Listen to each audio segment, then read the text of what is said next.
तो ये जो सिस्टम है कि देश में मंत्रिमंडल बनती है, लेकिन मंत्रिमंडल की बैठक ही नहीं होती है, मंत्रिमंडल निर्णय के लिए मिलती ही नहीं, मंत्रिमंडल देश के किसी इशू पे डिस्कस ही नहीं करती, सारे डिसीजंस कैबिनेट लेती है।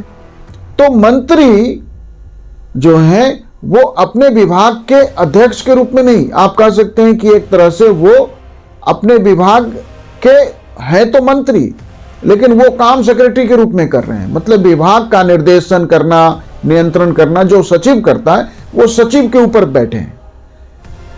अब ये स्थिति देश में क्यों है? क्योंकि इसका रेफरेंस आपने कहां से लिया है? ब्रिटेन से। तो ब्रिटिश सिस्टम में ऐसा है इसलिए लिया, जबकि जब संविधान में स्पष्ट रूप से आर्टिकल 74 में 75 में कहा गया कि एक मंत्रिमंडल होगी और मंत्रिमंडल कलेक्टिवली, संयुक्त रूप से, सामूहिक रूप से लोकसभा के प्रति उत्तरदायी होगी।